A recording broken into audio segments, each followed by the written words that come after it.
Oi, pessoal, aqui é o cantor Felipe Dilon na fase dreadlock.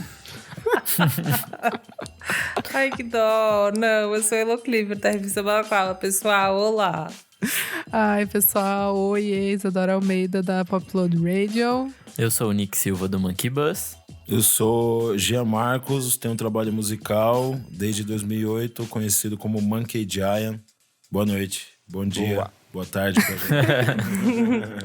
E eu sou Nicolas Prado e eu gosto bastante de música da Jamaica. É isso! Aê! E no programa de hoje a gente vai falar sobre reggae, como começar a ouvir reggae. A gente vai falar sobre passado, presente e futuro desse estilo musical e discutir um pouco sobre ele aqui, tanto no Brasil quanto lá fora, como que tá o gênero hoje em dia. Certinho, gente? Certíssimo. Certo, e bora. Mas antes o que, menina Nick Silva? Antes, segue a gente nas redes sociais. A gente é @podcastvfsm no Twitter e no Instagram. A gente também tá lá no Facebook, Vamos Falar Sobre Música. Temos nosso site, www.vamosfalarsobremusica.com.br. E se você puder e quiser, ajuda a gente lá no Padrim. Por apenas R$5, você vai ter acesso a um monte de pauta antes. A gente tá vendo o que vai ser do nosso grupo, se a gente vai pro Telegram, se a gente continua no Facebook, enfim, a gente vai ter um monte de coisa. E nesse grupo você o quê? Você tem acesso a um monte de pauta antes, você tem acesso a programas antecipados, coisas que só rolam lá, discussões que só rolam lá. Então é um grupo bem legal. Boa. Chique. É isso, bora lá. Boa. Pessoal, mais de 130 edições do programa. Já falamos sobre rock, pós-punk, indie rock, música eletrônica, MPB, música psicodélica, jazz, mas reggae sempre foi uma deficiência enorme dos 4 participantes do programa, né? Sim, demais. Porém apaixonada. Apaixonado. E aí, para ajudar a gente nessa discussão, a gente trouxe 2 convidados que são mais do que especialistas, são apaixonados pelo estilo e se envolvem diretamente com o estilo. Vou começar pedindo para que eles se apresentem. Jean, por favor, fala um pouco sobre o seu trabalho como cantor, compositor, MC e começa também falando sobre como foi o seu primeiro contato com o reggae. Bom, desde 2008 que eu tenho esse trabalho como Monkey Giant, né, na ideia de mestre de cerimônia até então. Sou da Zona Leste de São Paulo, tive muito contato com o lance do hip hop, todo esse lance daquela cultura emergindo dali, né? E no passar do tempo, passei a frequentar esse movimento Sound System que estava se espalhando pela cidade, através das festas do Dub Versão até então, que rolava, meu primeiro contato já era na Holly Club. E Legal. foi onde eu tive a oportunidade de ter o contato com essa cultura e começar a exercer naturalmente uma função que é o Toaster MC, dentro dessa cultura, né? E desde então venho desenvolvendo um trabalho como Monkey Giant. E o meu primeiro contato com o reggae music com estilo foi através de uma coleção de discos do meu pai. Já tinha ali o Bob Marley, o The Wailers, Jimmy Cliff, Tribo de Jah, Cine Calmon em CD. Então, a forma que eu fui introduzido assim, é um lance meio que de família já. Desde novinho mesmo, desde criança. Desde criança já ouvia lá o Cine Calmon, Tribo de Jah batendo, e era um lance que eu nem imaginava, porque meu pai na verdade curtia muito rock and roll, né? E tinha ali na coleção meio que como era obrigatório ter uma referência de reggae, eu sentia isso na época. E foi o meu primeiro contato. Não foi o primeiro estilo musical no qual eu me arrisquei musicalmente, né? Em 2003 estava em outra onda, outro beat, outro BPM, mas o meu contato já era um lance de família já. Mas teve alguma música ou alguma coisa que fez você girar a chavinha e falar, é isso que eu quero seguir, é esse estilo de som que eu quero produzir? Sim, teve um momento na qual eu estava trabalhando numa cooperativa de bandas independentes, numa associação de amigos de bairro do Sônia Maria, dentro do movimento punk. A gente fazia muito festa de punk, estava ali socialmente trabalhando com aquela galera e desenvolvendo os trabalhos. E eu tive o contato novamente com o reggae através da música Punk Reggae Party, do Bob Marley, que é do disco Exodus. E já era um brother falando dessa semelhança. Não, lá em Londres os punk andavam junto com os rocksteady, com a classe operária. Então o reggae e o punk é a mesma ideia. Então você tem que escutar Punk Reggae Party, que quando o Bob Marley pisou em Londres, ele viu que aquilo tudo tinha semelhança. conheceu foda. ali tudo aquilo que estava acontecendo. Então o Punk Reggae Party, querendo ou não, não já me trouxe o desejo de fazer o reggae e contrastar com essa linguagem musical, mas já me alertou, poxa, também é um movimento de rua, um movimento além do que até então a indústria vendia pra galera, que, pô, chapéu de gnomo, paz e amor.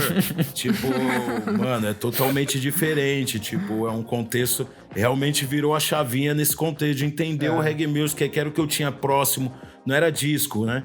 Tinha lá o Expresso Brasil tocando o circuito reggae até umas horas. Era outro movimento diferente do Sound System, né?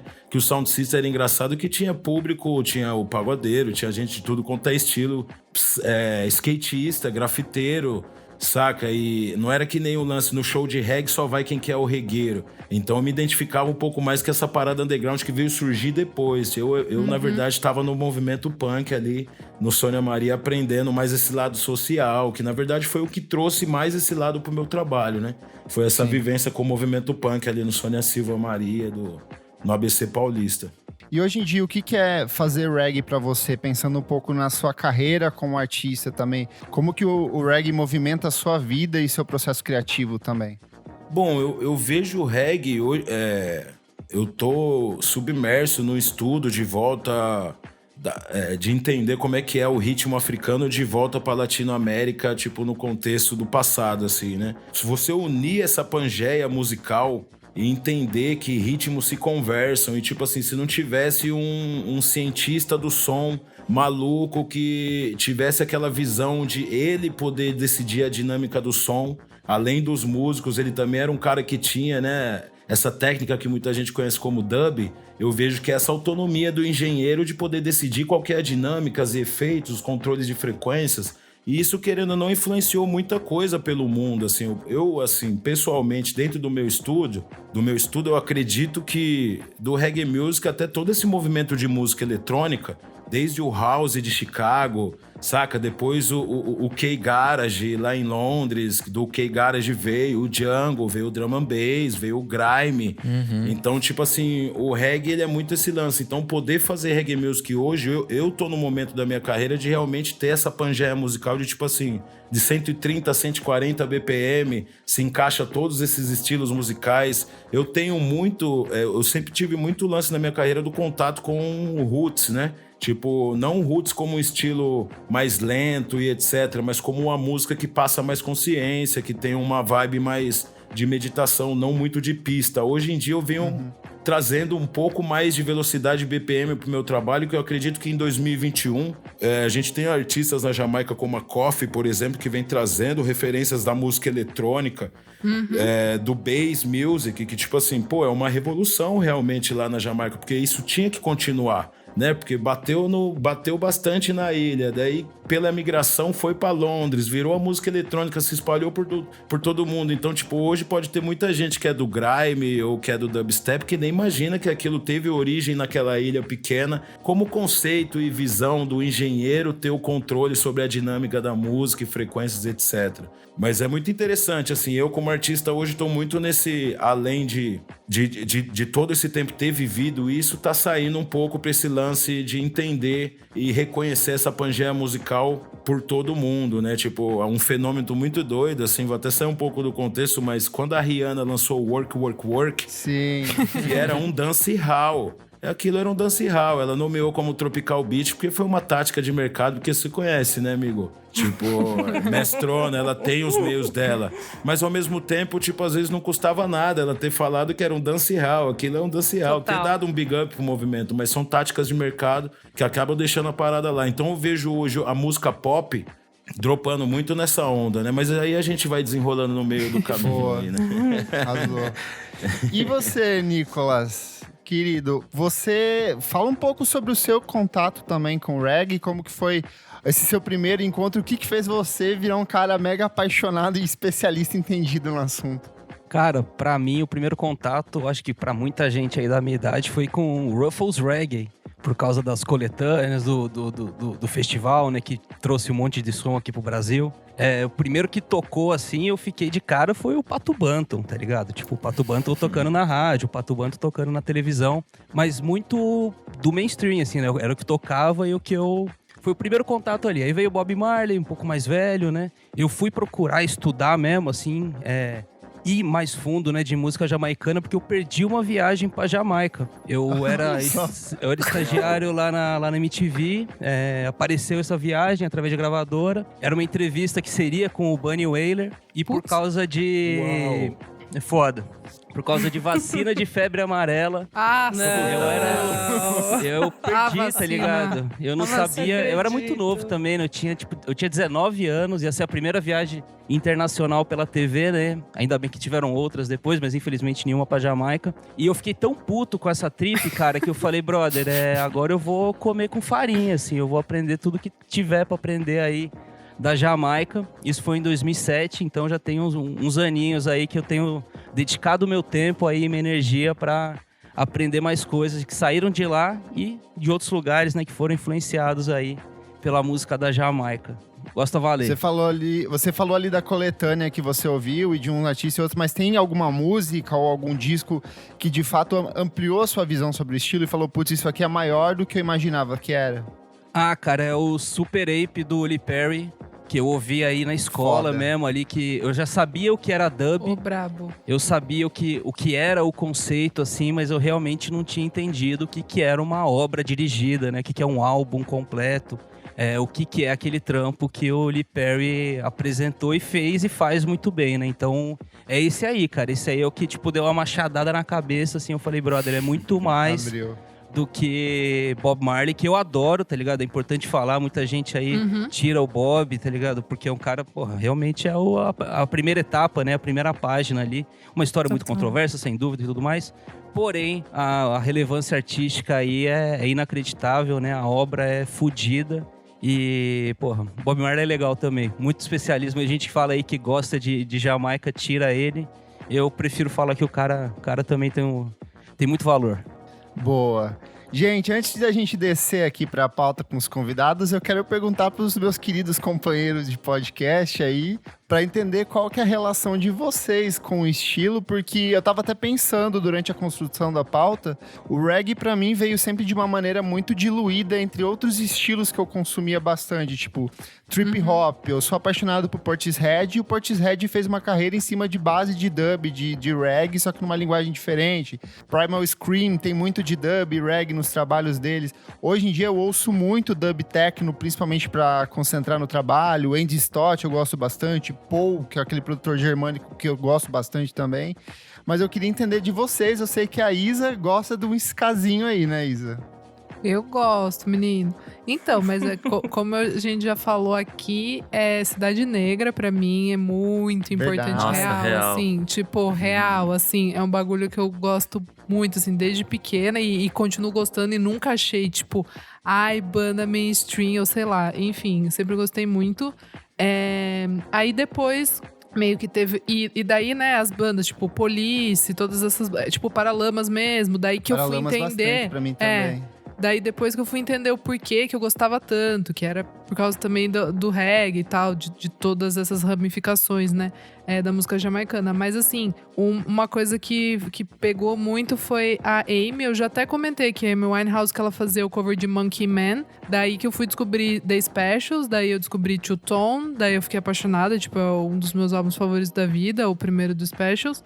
E aí que eu descobri que era do Toots and Maytals, e daí fui meio que puxando, assim, uma linha, assim. E os clipes do Bob Marley na MTV, sempre, assim. Eu acho a voz do Bob Marley um negócio, assim. Toda vez que eu ouço, eu fico arrepiada. Real, assim. Eu curto muito, assim. Muito, muito. Eu sei que é o maior, né? O mais conhecido mainstream, mas pelo amor de Deus, assim.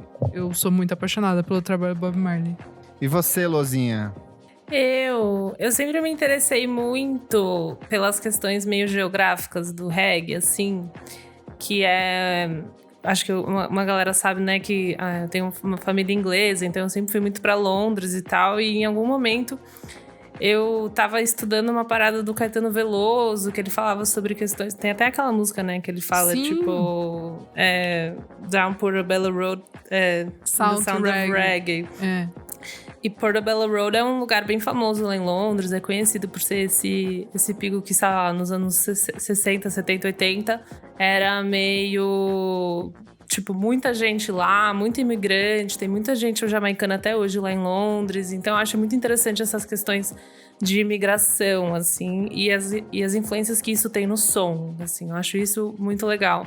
Daí eu acabei ouvindo mais por causa desse estudo que eu tava fazendo, e óbvio, comecei com o Bob e ouvindo esse disco, principalmente o Catch a Fire, que eu me interessei muito também, porque essa música do Caetano Veloso foi lançada antes do Catch a Fire, se eu não me engano, então é uma questão muito identitária ali daquele lugar, sabe? Daquele espaço de Portobello, para além de...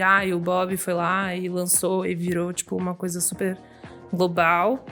Tem essa questão identitária dessa galera que se foi para Londres e se encontrou, assim, numa cultura de rua, através desse som. Eu sempre achei isso muito interessante. Daí eu comecei a ouvir mais por causa dessa parada e fui pesquisando também, achando muito legal essa questão de como o som se formou, né? De, tipo, você ter essa galera ouvindo rádios dos Estados Unidos, né? Geograficamente, às vezes, pegava essas rádios, então eles ouviam esses sons. E também eu tava até pesquisando, eu tava conversando com uma amiga ontem sobre a pauta. E daí a questão de como isso desceu pro Brasil, né? Que daí você tem São Luís, que é tipo um lugar que é conhecido, né, pelo reggae. E também porque é uma questão geográfica de estar mais perto. Então, eu acho muito maluco. Eu acho que o reggae, ele é um símbolo de questões migratórias e geográficas e como isso influencia no desenvolvimento do som, assim. Acho que mais do que ouvir, ser uma pessoa que ouve, eu sempre pesquisei muito essas questões do reggae numa questão de geografia, assim, eu acho isso muito massa.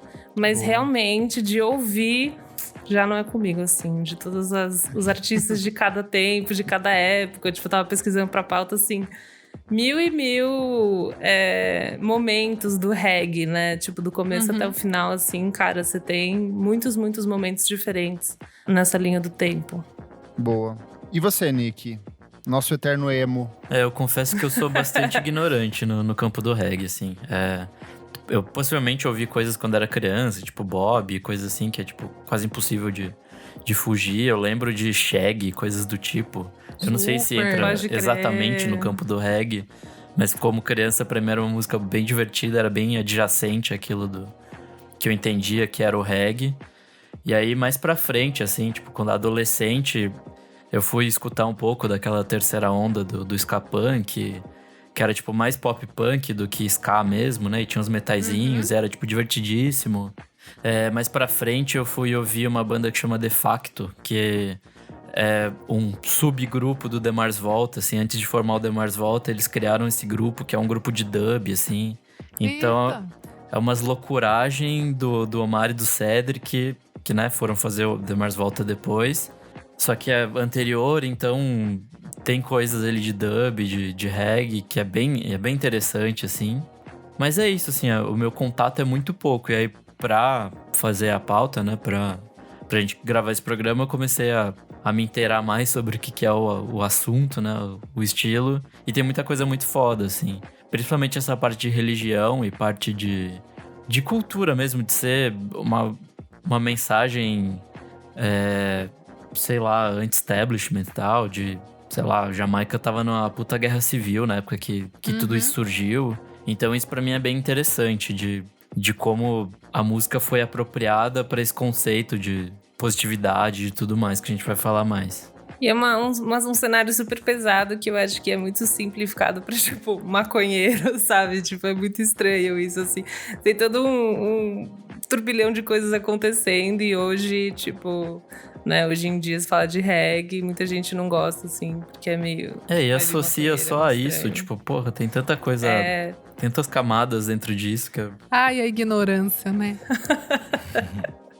Gente, vou lançar aqui então a perguntinha já para os nossos convidados. Por que reggae? Por que Jamaica? Da onde que veio? Qual que é o contexto que nasce esse estilo? E por que ele surgiu? Aonde ele surgiu? O que deriva dele? O que define a estrutura do reggae como a gente conhece nesses primórdios aí? Cara, do que eu sei é ritmos caribenhos, né? Tudo em volta ali da Jamaica, né? Principalmente o mento e o calypso, que são músicas folclóricas, né? Sons crioulos, como muita gente costuma falar. O mento seria como se fosse uma folk music deles, de maneira muito genérica. É do Caribe, né? De países do Caribe, não somente da Jamaica, né? Até porque eu acho que o mento ele vem de Trinidade. Eu acho que eu tô errado, mas não é da Jamaica. São países, outras ilhas, né? Que passaram esses ritmos aí, que obviamente tem muito a ver com a mesma origem, né? São países que foram colonizados, né? Infelizmente passaram por processos de escravidão e trouxeram ritmos, células rítmicas lá da África para o Caribe e isso acabou se transformando em coisas ali nesses países. Mas, na real, o reggae em si, já que tá falando de reggae mesmo, né? Ele vem de misturas desses sons caribenhos com o som dos Estados Unidos, né, que chegavam pela rádio, né, então soul music, R&B que as pessoas consumiam, né, que era o som dos Sound Systems. Vem a independência, deixa de ser colônia, né, no comecinho dos anos 60, cria-se o ska como som nacional, vem o rocksteady, a partir dessa evolução que a gente tem o que a gente chama de reggae, né, reggae mesmo, que é ali no finalzinho dos anos 60, no comecinho dos anos 70. Então, em resumo, é um caldeirão de influências que aconteceram antes dos anos 50, né, dos sons que se tocavam ali, nos anos 50, nos anos 60, e isso foi ali digerido por esses músicos, né, pessoas que cresceram ouvindo esse tipo de som, tanto em casa, na rádio e nas festas, né, nas festas ao ar livre lá do Sound System, que isso sim é folclórico, né, é uma coisa que realmente é muito tradicional lá na Jamaica, e todas essas misturas fizeram aí essa evolução muito louca que aconteceu a partir da independência da Jamaica, que é 62, se eu não me engano. E depois disso, a cultura dali virou um fervilhão e se exportou para o resto do planeta, né? Porque teve muita gente que foi para a Inglaterra, né? Já que os portos estavam abertos e a partir disso os filhos dos imigrantes... a gente acaba aí no jungle, né? Chega num monte de coisas aí a partir disso. Uma história bem longa e muito legal, porque Jamaica não é só reggae, né? É muitos outros gêneros, né? Por isso que toda vez eu me refiro como música jamaicana. E acho que em resumo é isso. Só acrescentar aqui, inclusive no contexto assim que passa pro Brasil, que quando eu pisei a primeira vez em São Luís do Maranhão, eu fiquei apaixonado de ouvir reggae no aeroporto, na padaria, tudo quanto é canto. E aí, dentro dessa vivência que eu tive isso lá... é real, porque eu sempre tinha noção de que essa história do reggae em São Luís era uma coisa meio folclórica, sabe? Mas é real, é true reggae rolando o tempo inteiro. É verdade. E aí, eu tive a bênção de ter o contato com o professor Carlos Benedito Rodrigues da Silva. Eu trouxe para casa aqui um medicamento, que é o livro dele, que se chama Da Terra das Primaveras à Ilha do Amor, Reggae, Lazer e Identidade Cultural. E dentro desse estudo aqui, ele saiu pela Pitomba, Livros e Discos, e ele conta um pouco desse fenômeno, né, da interrupção da história africana, né, que é o tempo da escravidão, né? Você imagina os navios saindo de lá, espalhando o povo, essa diáspora pelo mundo.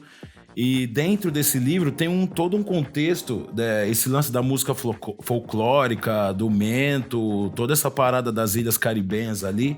Esse livro ele faz uma juntada de tudo isso e meio que explica o porquê que essa conexão com São Luís, com Jamaica tão próxima, saca? Além disso, além assim de navios que saíam de mesmos portos e atracaram lá em São Luís do Maranhão e também atracaram na ilha jamaicana. Então, isso amarra todo um contexto dessas músicas folclóricas que talvez tenham lá em São Luís do Maranhão, que sejam coisas originárias e tradicionais e bem locais, talvez sejam as mesmas rítmicas, as mesmas claves de coisas que batiam lá também nessas músicas folclóricas da Jamaica. Então, assim... Demais. É muito além de ser só um lugar de praia, de ser só um país tropical, sabe? Uma ilha de um país tropical. É um contexto histórico mesmo que se amarra nesse lance de música da diáspora pelo mundo. É um fenômeno muito doido. Você, Elo, que curte esse lance geográfico, Amo. muito essa parada, saca? Tipo... Demais. Doido. Nossa, é muito, muito foda, né? Porque lendo sobre isso, pouco se fala disso que você falou, né? Fala mais sobre questões geográficas de aproximação, de você pegar a rádio, da galera que trabalhava no mar e voltava com essas refs, né? Mas essa questão, tipo, mais primordial, assim, é muito interessante, muito foda. Inclusive, tem uma hora da gente falar dos documentários e tal, mas tem um que é o Sintoniza, que é um documentário que teve a participação do Strandia e tal, que ele fala um pouco desse lance de conexões de rádio. Ele saiu por uma premiação agora, assim, mas se procurarem no YouTube, acho que já tem completo, que ele faz tanto a visão da Jamaica quanto a visão de São Luís do Maranhão. Não é tão profunda, não é tão profunda e antropológica, mas mostra esse mesmo fenômeno da galera do Maranhão e da Jamaica falando como que era chegar perto do mar para poder roubar a frequência do radinho para ouvir um som. Então procurem, Sintoniza com H no final. Procurem lá esse doc. Perfeito. Eu queria voltar ali na formação do estilo. Eu queria saber onde o dub entra nisso tudo, porque pra mim o dub tem uma coisa muito, tipo... Ele é mais, tipo, pra trás, assim. Ele é mais, tipo, pausadão e tal. E tem todos os efeitos. E isso pra mim tá muito presente no reggae, assim. Então eu queria entender da onde esses efeitos e toda essa experimentação dentro do estúdio, né? Tipo, os efeitos e tudo mais. Como que ele entra pro reggae pra valer, assim? Eu acho que mais que isso é onde começa o reggae e onde começa o dub. O que define cada um dos dois, sabe? Bom, eu acredito que o dub, a gente pode bater bola, Nico, sobre isso, mas eu acredito que o dub é uma técnica de mixagem, não é um estilo musical, assim. Então, acho que se tornou, não teve como segurar no passar do tempo. Então, sim, eu acho que o dub vem mais naquela linguagem de, tipo assim, já tá tudo gravado, tudo separado na mesa, o engenheiro de som tem a oportunidade de manipular aquela dinâmica, aquelas frequências, e ele vai determinar o que vai acontecer nos próximos 8 compassos. Ele vai cortar o baixo, vai deixar a bateria fluir, ele vai deixar só as melodias. Então, assim, é aí que eu penso que a música jamaicana influenciou muito a música eletrônica, que é o cara no controle das frequências, determinando qual que vai ser os andamentos do som, independente se for tá certo que na época do Sky e do Rocksteady a gente não tem linguagens como essa, mas assim, não tem uns Sky e uns dub pra trás ali, tipo Studio One, não era tão bem mixado como os que veio mais pra frente, até porque teve uma evolução de tecnologia, de 2 canais pra 4, pra 8, pra 16, até chegar hoje em dia. Mas eu acho que o dub é essa técnica de mixagem, né? E o reggae, como o Nicolas salientou, ali é assim, o Rocksteady e o Sky era uma música muito festiva, muito pra frente, né? Uma parada muito agitada. Então, com aquele contexto político de guerra civil, de várias lutas que estavam rolando, a música se desacelerou, né? Rolou esse lance do baixo pesado, que a galera brinca entre eles, que é um baixo tremendo os muros de Babilônia mesmo, pra trazer uma mensagem mais direta. E aí vem o reggae, né? Surgiu o reggae. Eu não tenho na minha mente, Nico, assim, quando foi o registro dos primeiros dubs, assim, não sei se é coisa do Clement Cox O'Donnell, do Studio One.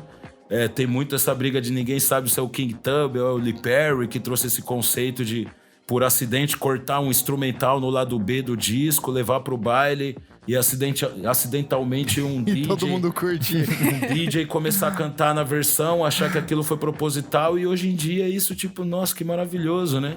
Cara, o dono, assim, o pai da criança, aí eu vou me apoiar no Mad Professor, que foi ele que falou que é o King Tub.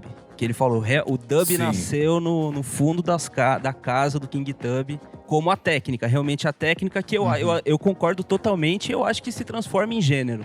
Ele virou gênero, mas ele nasce como uma técnica. Essa lenda, essa história aí do lado B que foi gravado sem instrumental, não tem nada a ver nem com King Tub e nem com o Lee Perry. Ao que tudo indica aí era engenheiro do Treasure Isle que errou, levou pro Sound System e por acaso aquele foi tocado essa história é muito boa. A noite inteira e tal. Mas é lenda. Ninguém sabe realmente se isso aconteceu ou não. O que é realidade é que o King Tub ele estava experimentando sim com as fitas, né? Com o seu primeiro mixer lá de 4 canais, para ver o que dava para fazer nessas versions, né? Até porque dub só se transformou com esse nome um bom tempo depois, né? Por muito tempo só chamava de version. O que dizem é que é 68, 69 ali no fim do Rocksteady, né? No fim da era do Rocksteady e o início do early reggae, né? Antes de realmente se transformar com essa cara tradicional de reggae que a gente conhece hoje, né? Então fala que a origem é ali, mas os primeiros discos só saíram a partir dos anos 70, né? A partir de 70 e 71, que os primeiros discos completos de dub começaram a sair. Mas as primeiras versions, a partir do comecinho do final dos anos 60, você conseguia comprar um 7 polegadas, né? Um single que do lado A tinha a versão de trabalho, por assim dizer, e do lado B tinha a versão retrabalhada ali, muitas vezes pelo próprio engenheiro do som, ou às vezes um engenheiro convidado, né? E é sempre legal falar isso, né? Porque os discos de dub é uma coisa, e essas versions, né, dos 7 polegadas é um outro universo que, porra, quando você começa a se aprofundar ali, você encontra... O mar é fundo. O mar é fundo, brother. É nessa hora que as compilações caem bem, né? Principalmente desses selos atuais aí, né? Soul Jazz, que, porra, os caras pegam artistas, né? Que muitas vezes não conseguiram chegar no seu momento de carreira de lançar um disco cheio, mas lançaram um monte de 7 polegadas, lançaram alguns 10 ali, umas versões um pouco mais longas. E conhecer a história dessas pessoas e ver as versions, que muitas vezes são com bandas fudidas, com engenheiros fudidos, é bem legal. Então, disco dub é uma coisa, o conceito, né, que aí tem história pra contar, que é o disco dirigido. E as versions de 7 polegadas é outro negócio que vale muito a pena também procurar saber. E pior que se for pensar, isso é o começo da cultura do remix, né? Que a gente vai ver pra frente pra caralho. Muita gente fala que é a origem, né, cara? Que se hoje a gente tem uma cultura moderna em volta do remix, né? Que é um lançamento e esse lançamento tem versões atualizadas, por assim dizer, né? Isso a Jamaica já fazia há muito tempo, né, meu? Há muitas e muitas décadas. Foda. Então faz todo sentido. Nasceu ali, cara. Demais. Visionários. E quando que esse reggae dessa levadinha, que é bem característica, esse reggae, essa sonoridade cadenciada, essa guitarrinha, aquela sonoridade que a gente acabou se popularizando ao longo dos anos, de fato surge, se define como estilo? Eu acho que é com o reggae roots, né, cara? Quando o reggae roots realmente se consolida, né, que é mais para baixo, assim, é mais down tempo, é tudo no contratempo, né, o baixo tá muito lá para frente, que obviamente que é a evolução do que a gente vê na década de 60, mas eu acho que é a partir de 72, 73 ali que o negócio fica com aquela cara mesmo desse som de reggae que muita gente para e pensa é aquilo, assim, né, essa é a primeira lembrança de reggae. Imagino que seja por aí ali com o reggae roots. É muito legal ver essa timeline, assim, até pedir pra talvez falar um pouco mais sobre isso, que eu li uma matéria da BBC, que eu não sei porque, talvez seja ignorância minha, mas que fala essa timeline dos ska. Eu não sei porque eu achava que talvez os ska era depois, talvez porque tinha tanta banda nos anos 90, ska. No final dos anos 70 tem uma onda muito grande ali. Eu também sempre tive essa noção que os ska era muito depois do reggae. E é muito legal talvez falar dessa timeline, né, que o ska ele vem antes, né, desse reggae Bob Marley e tal, mas tem essa cultura de festa ou essa coisa do sound system. E daí você tem depois essa desacelerada, né? Mas antes você tinha o ska, que era mais não um pancadão, né? Mas era mais uma festa mesmo, assim. A minha virada de chave que eu comentei lá no lance do Punk Reggae Party foi exatamente tentar entender de onde vinha essa relação, né, do reggae e do punk. Naturalmente existiam os skinheads e tinha uma dificuldade de entender quem que eram os tradicionais, quem que era a galera que já tinha mesmo aquela parada mais, né, white power, etc. Isso num coisa de rolê de rua, né? E naturalmente veio essas informações, né? Aqui na época tava muito se levantando o lance do street punk, que era o Oi Music, e a galera tinha muito esse lance da relação com a classe trabalhadora. Então era o que rolava. Acredito que essa imigração chegando lá, essa conexão dos punks com o reggae, a galera na rua, sabe? Tipo, defendendo as mesmas coisas. Tem o Don Letts, que até hoje é vivo, era um DJ que tocava nessas festas de punk, reggae, e tipo, meio que é um movimento que se fundiu. Então, quando isso virou a chavinha na minha cabeça pra mim entender em que momento da história que isso se relacionava, era esse lance. Tipo, na Jamaica, diz a lenda que tinha muito esse castelo de tipo, pô, vamos pra Londres ganhar vida, vamos sair dessa miséria, vamos sair daqui. E tinha muito esse registro da galera indo pra lá pra tentar a vida, às vezes lançando uns grupos, tocando como músico de estúdio, lançando Rocksteady em Londres e tentando fazer isso virar. E... enfim, só queria somar com esse ponto de vista, que pra mim também foi um lance louco de entender. Eu acredito que a informação pra mim chegou primeiro também a questão do ska e do rocksteady por todo esse contexto que eu tô lá engedrado tentando entender de onde vem o rocksteady. Pode Né? crer. Realmente, hoje em dia, depois de passar o tempo estudando o reggae music, talvez eu entenda toda essa linha do tempo, mas também chegou primeiro pra mim, sacou? E você trouxe um ponto aí que eu acho que é fudido de legal, que é o como é não documentado todo um pedaço de street punk e oi aqui no Brasil. Sempre existiu, né? E nos anos 2000 teve uma intensificação muito grande, principalmente por causa de internet, né? As pessoas começaram a ter internet em casa. Eu também sou do ABC, então eu sei o que foi isso, né? E o quanto para muita gente representou, né? Principalmente muita gente jovem ali que começou a ter contato com um monte de outras coisas. E concluindo, faz sentido muita gente ter essa impressão que o ska é uma coisa posterior, porque muita gente teve contato com o ska através da que a gente chama de terceira onda, né? A primeira onda é a onda original, a partir de 62, né? Quando tem os grupos, né? Scatalites, naquele momento. A segunda onda é quando se mistura com o punk rock na Inglaterra, né? A partir de 77. Tem a gravadora Two Tone Records, que acabou virando o nome, né, do movimento, numa porrada Até uma de banda. estética na construção das capas dos discos, a coisa do xadrez, tipo, fica muito... A coisa do Rude significativo, Boy. né? Que é sampleando, por assim dizer, né, com grandes aspas, o Rude Boy jamaicano, né, o sim, The Harder They Come, tem um monte de motivo pra isso, né? E depois tem a terceira onda, que é o que muita gente fala que é a onda mais inofensiva, né? É quando nos Estados Unidos, né, a partir do que começa ali no começo dos anos 80, né, com alguns grupos que começaram a misturar o punk rock que eles faziam com o ska. Nos anos 90 eles se transformam num monstro, né? Aí, porra, dá pra falar aí de No Doubt. Vira até piada, né?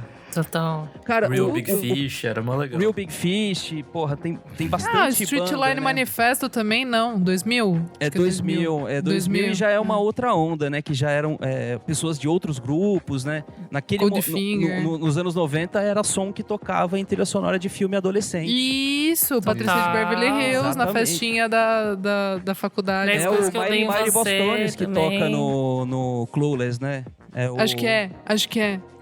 É fudido isso, assim. Mas muita gente fala que dentro do grande espectro do punk rock, né, e dos seus filhos, por ser o mais inofensivo, era o que mais atraía a gente, cara, que não tinha nem coragem de estar no rolê, não tem coragem de, pô, não vou ficar dando rolê com esses malucos não, mas eu quero ter um pouco de radical. Adrenalina.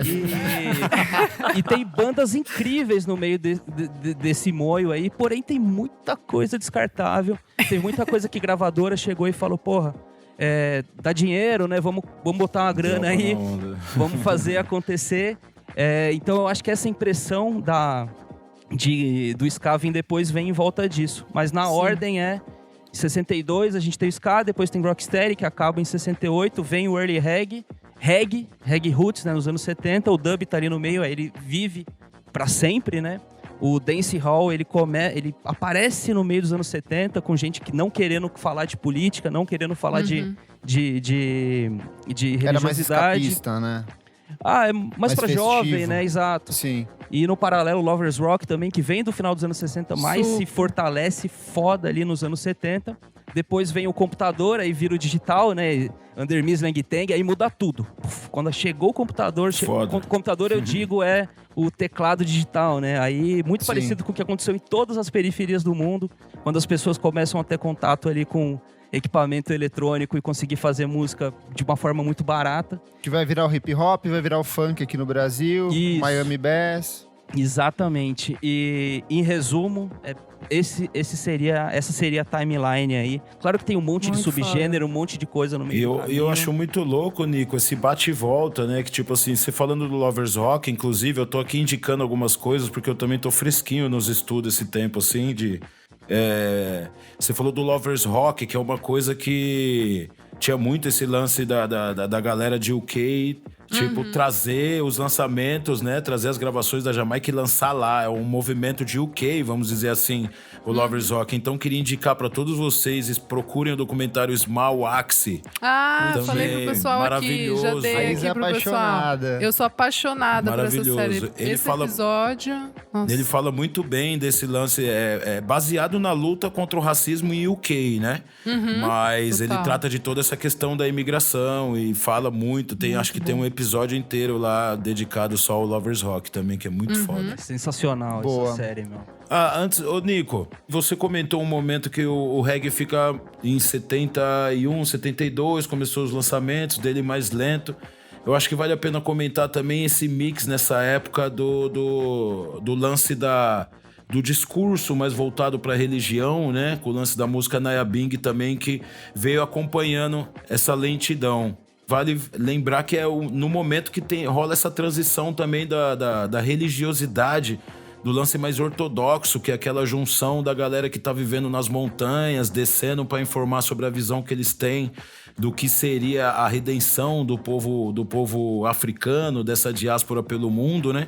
E aí chega também, com todo esse lance político, chega esse discurso também da religiosidade, dessa necessidade de pedir por reparação, né, dos direitos, queremos voltar para casa, queremos encontrar de novo o nosso caminho para Zion, que hoje eu entendo que é uma representação de se encontrar com você mesmo, entender quem você é, né, mas a gente, na época, foram além também com a ideia de Marcus Garvey, que tinha Black Star Line, queria realmente colocar os pretão para dentro do barco e voltar para casa no lance de se repatriar, né, então... Nesse momento que o reggae ali, 71, 72, né, Nico? Que começou os primeiros lançamentos ali, que ele já estava mais lento, já tem esse registro de entrar todo esse discurso, essa narrativa mais voltada para essa religiosidade da crença Que é em a Haile questão dos Selassie. Rastafari, né?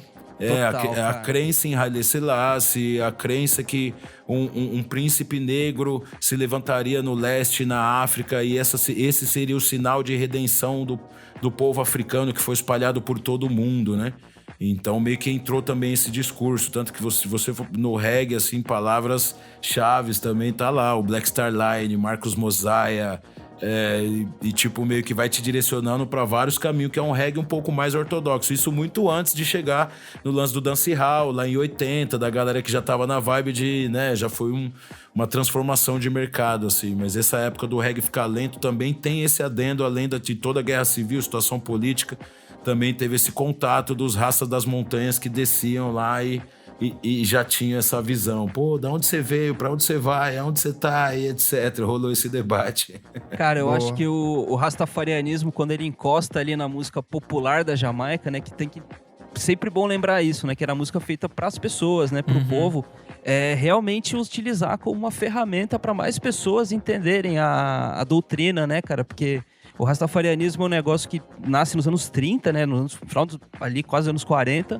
Baseado, ele é abraânico, né? Então ele é cristão, ele entende os preceitos cristãos.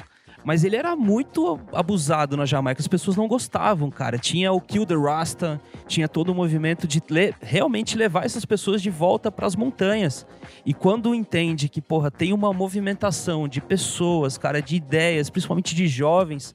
Fazia todo sentido eles se conectarem, principalmente Bob Marley sendo o principal porta-voz disso, né?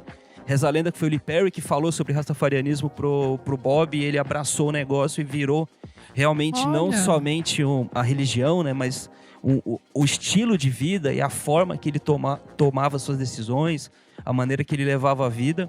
Rastafarianismo e reggae tá de mão dada, tá abraçado o tempo todo e obviamente tá associado com essa... Tá enfiado nessa história quando as coisas começaram a ficar mais lentas e não soltaram. Tanto é que para muita gente é sinônimo, né? Rastafari é sinônimo de reggae, é sinônimo de Jamaica, que não é uma verdade, né? Muita gente lá não é Rastafari, muita gente não entende, não abraça Sim. essa fé, né? E existe ainda preconceito, né? Tem gente que não gosta, tem gente que acha que é coisa de maluco. Tem as comunidades Naya Bing, isso daí continua acontecendo, o povo que mora na montanha e os cânticos são lindos, né? Puta, quem gosta Isso. aí... E o lance do cântico, Nico, eu acho legal também salientar que esse lance da música um pouco mais pra trás também traz a batida do coração, né? Total. A isso batida foda, do coração seria esse lance do...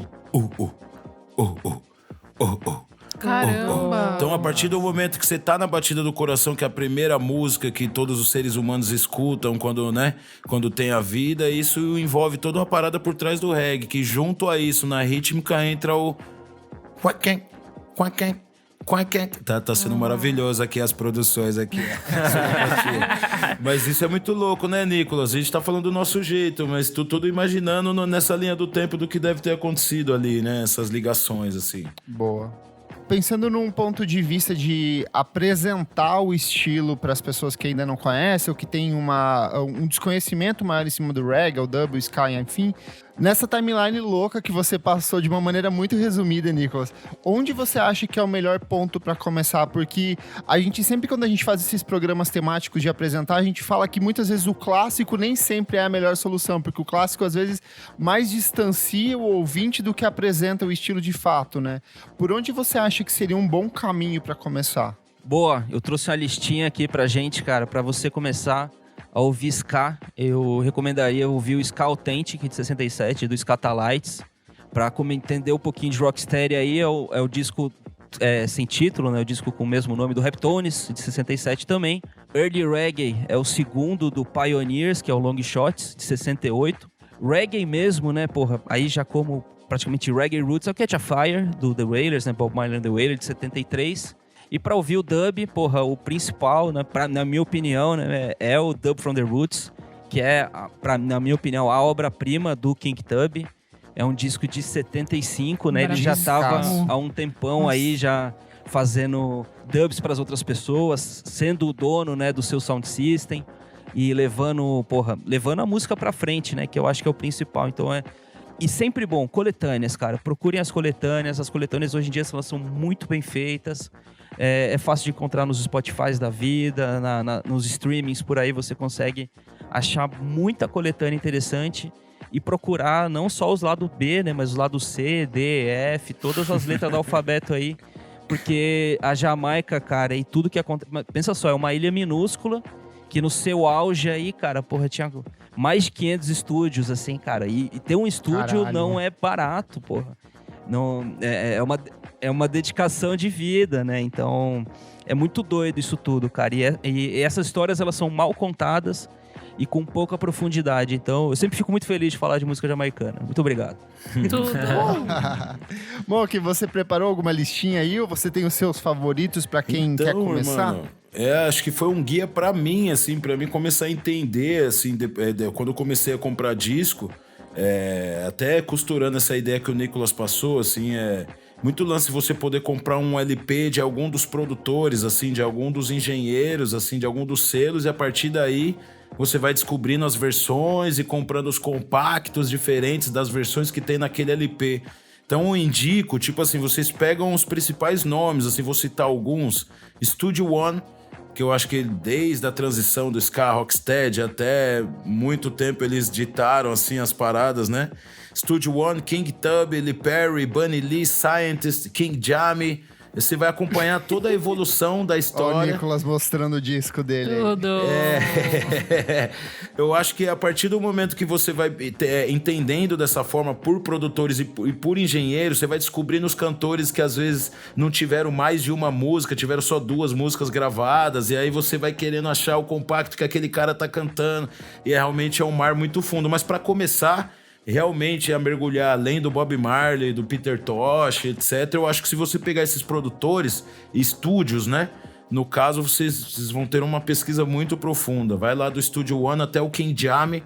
Acho que tem uma cronologia, assim, de estilos, assim, que vocês vão se divertir. Falando do meu lado mais leiga, assim, do que o Nico falou, é muito interessante começar antes, né, desse Rocksteady, assim, até para a pesquisa de hoje. Eu achei muito legal, assim, começar por esse ska e você entender um pouco o movimento de uma questão como um movimento de rua e essa coisa mais farra mesmo, como começou, né? E daí, politicamente, também entender que entrou essa guerra civil e as coisas foram indo para outro campo. Mas também tem muitas músicas que a gente conhece. Até eu tava vendo uma música de uma mulher que chama Melly Small, que tem o My Boy Lollipop, por exemplo, que é meio dessa era, e é bem anos 60, Estados Unidos, Jimmy Cliff, querendo ou não, tem muitas músicas que são conhecidas por todo Super. mundo, e a gente não saca até a gente dar o play no Spotify. Então acho que esse primeiro momento é muito legal de começar, pra depois você entrar no reggae, que eu acho que talvez seja um pouco mais estigmatizado, assim, esse reggae, o Bob Marley e tal, né? Então acho que realmente vocês arrasaram no sentido de começar antes, acho que é muito legal. O My Boa. Boy Lollipop é a primeira música, é a primeira ska que entrou na parada da Inglaterra. Isso é muito louco. É super importante esse momento aí, porque o ska, ele é muito mais do que um som, ele realmente ele é um símbolo de identidade nacional. É a primeira coisa que a Jamaica faz depois de deixar de ser uma colônia. Então, aquela celebração ali, a festa não é pela festa Total. por si só, né? Ela realmente tá falando que nós Tem um existimos, motivo ali. temos uma música, a gente tem uma cara e a gente quer que o mundo veja. Então, ska é animal, galera. E, amiga, essa música isso. My Boy Lollipop parece uma música dos Estados Unidos, tipo, que poderia tocar naquelas lanchonetes do Grease, sabe? Nos anos 60. A Vanderleia muito regravou maluco. aqui no Brasil, cara. Tem uma versão... A Vanderleia regravou essa música. Ah lá. Eu achei que eu reconhecia mesmo. Mas ela é muito americanizada, sabe? É uma coisa muito americana, é muito louco, assim. Mas eu acho que esse é o início, né, Nicolas, do Clement Coxon Doyle ali começando a trabalhar no Studio One, era trabalhando em cima de versão do que eles escutavam das músicas americanas, né? Total. Total, Então acho cara. que tem tudo a ver isso, Elo. Liga também, é totalmente ligação. Tipo, é eles tentando interpretar algo que eles escutavam desde a infância ali, né? É que no paralelo dos autorais, o que muito se vendia eram as versões, né? Versão de Beatles, versão de Soul Music, Total. versão de R&B, um monte de música que eram famosas, né? Que as pessoas ouviam pela rádio e faziam a sua versão. E não necessariamente tem cara de reggae, mas são versões jamaicanas. Aqui no Brasil tem a mesma coisa, né? Sim. Tem. Um monte de coletânea que era lançada por gravadora, mas não são necessariamente as bandas originais tocando, né? É muito louco ver como que indústria fonográfica funcionava meio igual no mundo inteiro, mas de acordo com as suas circunstâncias, né?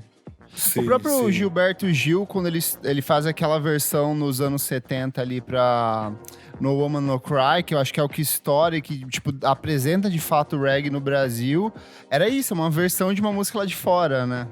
Não, se ampliar, cara, o reggae ter ficado famoso no mundo tem muito a ver com a versão que o Eric Clapton fez pra Ash of the Total. Sheriff. Verdade. Sim. Porque Verdade. já existia, assim, uma presença fodida, né, de música jamaicana na Inglaterra. No subúrbio, né, nos imigrantes, né, não era realmente um som que as pessoas, os brancos britânicos costumavam ouvir. E quando Eric Clapton chega, né, o Eric Clapton, né, brother? Isso daí começa a dar uma atenção interessante, que, aí que a Island coloca dinheiro pra caralho e o Bob Marley explode, né? Já era famoso, mas realmente explode com os relançamentos na Inglaterra dos discos que foram feitos na Jamaica uns anos antes. Então, a version funciona ao contrário também, né? Outro que eu lembrei aqui da minha infância, que é um dos meus filmes favoritos, já falei aqui também no podcast, que é o Cool Runnings, né? Que é o Jamaica Abaixo de Zero, que eu Muito bom. piro. Eu amo esse filme. E a trilha é muito, e tipo, ajudou também a apresentar o Jimmy Cliff, né? O I Can See Clearly. I Can See Total. Clearly. Hit. Tipo, hit. Todo mundo Isso conhece. é comecinho dos Que da hora. 90, né? E é da Disney, moçada. A gente tem que levar isso muito em consideração. Esse filme é foda demais. Eu amo. Queria só pra gente já ir fechando, queria puxar pra questão de Brasil do reggae aqui. Eu até coloquei na pauta aqui, eu sinto que o reggae ele é meio que uma fase na carreira de vários artistas brasileiros, tipo Gilberto Gil, Paralamas do Sucesso, Skank, o Rap Planet Hemp numa versão mais diluída e misturada com outros estilos.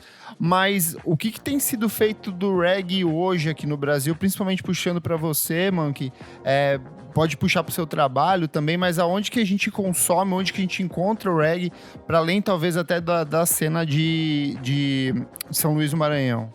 Então, assim, além dessa galera que dropou muito na onda do reggae, né, tem muitos artistas que estão ainda na ativa, assim, que eu acredito que é a cena brasileira, né, da parada, mesmo que eu considere essa indústria do que eles pegaram, assim, vamos pegar o que é mais divertido, que a galera mais vai curtir, vamos jogar aqui nesse país dessa forma aqui, isso aqui é o reggae, paz e amor e praia, maconha Nat e... Roots. e uma opção do hip, tipo, de estar ali junto da natureza, tipo, acredito que no mercado foi isso, mas além dessa galera que dropou, tem o Tribo de Jah, tem o Lazo Matumbi, que até hoje o Lazo Matumbi maravilhoso tá lá em Salvador fazendo show saudável, foi pra Angola, mostrar o reggae do Brasil na Angola, foi pra Jamaica, trampou com artistas jamaicanos quando vieram pro Brasil, tem o Cine Camon, o Nabi Clifford, foi um cara que chegou há muito tempo aqui também com essa ideia de fazer reggae, que até hoje tá vivão, e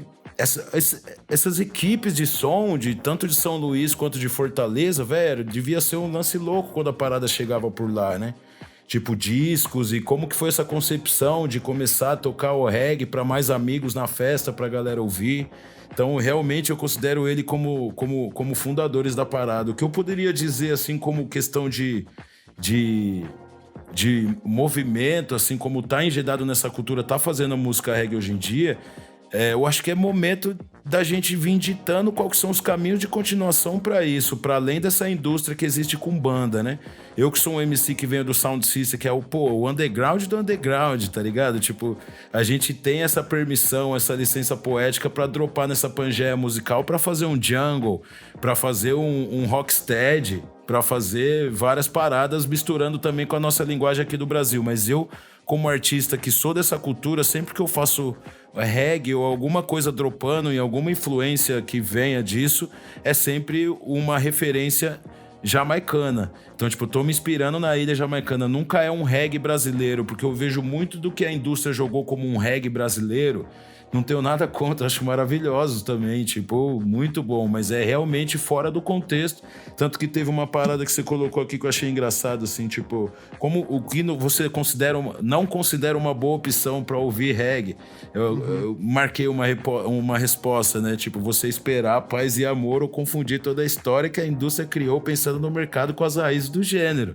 Tipo assim, que, pô, é paz e amor, é uma ideia de unity and love, mas antes disso tem todo o lance de reparação e uma lacuna na história da interrupção da diáspora pelo mundo. Então, tipo, esse lance antropológico que traz essas informações nos faz ir um pouco mais profundo entender questões sociais, né? Mas acho que é por aí, assim. Pô, bom demais. Foda. É que eu sou do Paraná, né? E no Sul a gente tem muito uma cultura de reggae que é feita por uma galera muito branca, assim. Então, Chimarruts, Mascavo, eu sei que toca muito nas rádios lá. Sim. Papas na língua, sabe? Mas é muito um reggae que, na verdade, é mais um pop rock com uma levada de reggae, sabe? Então, eu sinto que ele não tem um discurso social e político, ou se tem, ele é muito raso, saca? Então, por isso que eu queria trazer justamente não que precisa ter, saca, Kleber? Não que precisa, às vezes, precisa contestar ou precisa militar a todo momento, mas que, às vezes, venha numa narrativa que entenda tudo isso. Um exemplo... Sim. Às vezes você ter uma referência como Felipe Dilon de Dread com reggae, isso é normal, é uma brincadeira, mas porra, tipo, artistas como Lazo Matumbi, pouca gente ouviu falar, é um senhor de idade que já fez muito pela gente, então assim, é meio que uma cultura que ela foi realmente apagada dentro da indústria, mais ou menos o que rolou com Axé, que nos anos 90 aqui em São Paulo, o Axé, que era aquele lance, ó, o Reboloso, opa, sabe, um lance bem machista, uma visão bem anos 90 do que era o movimento. Aquilo era uma indústria do que os caras estavam querendo transformar o trio elétrico e os blocos afro naquele lance e venderam durante muito tempo. Hoje em dia não cola mais. Então no reggae eu costumo bater muito isso no backstage, dentro do mercado, nas entrevistas, nos bagulho com a galera que eu me relaciono, com os músicos que são mais do mainstream que me convidam pra fazer o som. É disso, fala, brother, eu vou fazer o som com você que eu sei que você é um cara que entende qual que é a da luta de todo mundo e não traz um bagulho pra, tipo assim, mano, vai trazer essas ideias de passado e de interrupção da história ou de escravidão pra hoje em dia. Fala, não, quero entender um conceito de que, tipo assim, olha esses artistas, tem uma lista com 20 artistas muito bons, por que eles estão esquecidos hoje na indústria da música? Tipo, é normal? Tipo, por que um Felipe... É mais fácil um Felipe Dilon com um dread postiço ficar inesquecível na nossa mente do que um Lazo Matumbi que traz o estilo foda. Isso não é uma... Total. Saca, Kleber? Não é uma crítica direta a você, é uma crítica à nossa sociedade mesmo. Sim. Que é isso falando como representante do estilo, saca? Então, no Brasil, como um artista que trabalha com esse estilo, que dialoga, interliga povos, tenta abrir novas portas para além do que a gente já tem, eu vejo que às vezes a dificuldade é tentar explicar o que já é muito óbvio. Às vezes a gente tem que ser muito profeta do óbvio. Repetir coisas que as pessoas já deveriam estar por dentro e saber. Mas eu acho que isso acontece não só dentro do reggae, né, mano? Mas a nossa sociedade é um reflexo do ser humano, seres humanos, né? Então, assim, tipo... É mais trazendo esse lance antropológico pra dentro da conversa, Tá certo, né? tá certo. Demais. Bom demais, pô. Cara, pra fechar esse ponto aí, eu diria que reggae é resistência, mas a indústria vende até a resistência, mano. Então, Total. a diluição, o jeito que isso aconteceu, infelizmente é natural. O reggae vai sempre existir aí, as coisas vão continuar, vai vir a borrachada, vai acabar tudo como a gente conhece, mas o reggae eu acredito que vai tá vivão lá. E vai ter bastante gente ainda querendo ganhar dinheiro em cima disso. O importante é que hoje tem meios e dá pra contar a história real de uma forma menos colonialista, por assim dizer. Sim. E trazer mais gente, cara, de 1 milhão de pessoas que ouvem esses grupos do Sul que você falou. Se 10 colar com a gente e entender que esse mundo é muito maior, tá ótimo, sabe? Um pedaço foi pego ali e o restante vai trocar pelo próximo som, vai trocar pela próxima moda, e isso é natural. É parte da indústria e vida que segue. Sim. Putz, bom demais, gente. Demais. Cara, eu acho que o papo continuaria por horas aqui. A gente Muito só tempo. raspou na superfície, mas é isso. É uma pitada aqui. Vocês que estão ouvindo a gente vão pesquisar, pega as dicas do Monk e do Nicolas aqui e vai atrás ampliar seu conhecimento em cima do reggae. Certinho, gente? Certíssimo. Certo. Ok. Então vamos pro próximo bloco do programa aqui. Não paro de ouvir.